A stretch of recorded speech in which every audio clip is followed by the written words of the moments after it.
Parce qu'il faut l'expliquer aux enfants, les jeunes agriculteurs de Haute-Marne ont écrit et imprimé un livre sur l'agriculture destiné aux jeunes âgés de 4 à 10 ans. Ce livre raconte l'histoire d'une famille qui s'installe dans le département. Bonsoir Camille Delalloy-Husson. Vous êtes l'écrivaine du livre. Pourquoi avez-vous eu cette idée au sein des jeunes agriculteurs ? Chez les jeunes agriculteurs, ça fait partie de nos grandes missions de communiquer sur le métier de l'agriculteur à tous les publics. Donc ce livre, c'était pour répondre à un projet d'une association qui s'appelle Demain je serai paysan, dont la mission c'est justement la promotion des métiers de l'agriculture. J'ai personnellement un attrait pour l'écriture, donc c'était un projet qui me tenait assez à cœur. Et vous pouvez nous parler un peu de l'histoire de ce livre ? Donc l'histoire, c'est la famille Fontaine et leurs 2 enfants, Louise et Gabriel, qui déménagent de Lyon pour venir s'installer dans la campagne haut-marnaise. Et en se promenant donc, dans leur nouvel habitat, ils vont rencontrer un de leurs voisins qui est agriculteur et qui leur propose de visiter sa ferme. Donc on va découvrir l'élevage bovin allaitant, les grandes cultures, l'élevage bovin laitier et une partie sur la transformation en yaourt. Alors, quelles ont été au final les grandes étapes pour la création de ce livre ?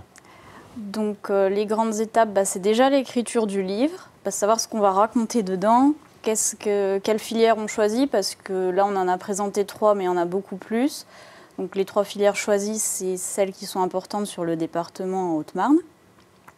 Ensuite donc, on écrit l'histoire en l'adaptant du mieux qu'on peut à notre public cible. Ensuite on l'a envoyé à un illustrateur qui s'est chargé de faire tous les dessins et la mise en page. Et puis à l'impression, et le voilà. Combien de personnes ont travaillé au final sur cet ouvrage ? Au final, beaucoup, puisque j'ai écrit le texte, mais mes collègues m'ont aidé, ont corrigé. Les jeunes agriculteurs ont également donné leur avis, fait leurs petites modifications, puisque c'est eux qui connaissent le mieux la réalité du terrain. Et puis donc l'illustrateur et l'imprimerie. Alors le livre, on l'a dit, il contient une 30aine de pages. Quelles ont été du coup vos inspirations ? C'est un peu mon quotidien. Moi je viens d'une famille d'agriculteurs, donc c'est ce que j'ai toujours vu et connu, la ferme, plus ce que j'ai vu ces dernières années en travaillant au sein des jeunes agriculteurs. Comment vous avez choisi les personnages ? Je voulais des personnages qui ressemblent aux enfants qui allaient le lire, donc des jeunes enfants. Qui découvrent le monde comme eux. Et du coup, justement, des jeunes enfants, comment on arrive à expliquer simplement l'agriculture à un aussi jeune public ? Déjà, on va utiliser des mots simples qu'ils connaissent. L'idée, c'est de vraiment partir de quel animal on trouve, où est-ce qu'il vit, qu'est-ce qu'il mange, et après, qu'est-ce qu'il va devenir. Donc, on va parler quand on parle du blé, c'est une plante jaune qu'on trouve dans les champs, et puis on en fait de la farine, et puis on en fait des pâtes. Les pâtes, tous les enfants les connaissent, les yaourts pareil. Alors pour les téléspectateurs qui nous regardent, où est-ce qu'on peut retrouver le livre ?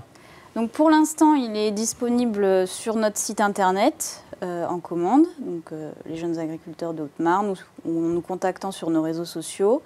Et on a pour objectif de travailler avec les médiathèques du département et les librairies du département pour qu'il soit disponible un peu plus largement.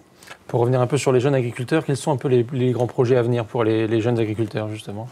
Donc là, on prépare pour le Tour de France. Donc on sera à Auberive pour faire des animations, donc une fresque dans les champs déjà, de la buvette, de la restauration, et puis un stand où on pourra retrouver le livre et d'autres activités autour de l'agriculture. Et évidemment, plus tard, à la fin de l'été, notre fête de l'agriculture, qui cette année a lieu le dimanche 25 août à Pierrefontaine, donc au sud de Langres. D'autres projets à venir aussi pour les tout-petits ou... Pour les tout-petits, 2 autres tomes. 2 autres tomes ? Ouais, qui sont écrits et en cours d'illustration. Donc d'ici la fin de l'été ou la rentrée, ça devrait être disponible. Ce sont des suites ou c'est tout à fait autre chose ? Oui, c'est la suite. Je vais un peu...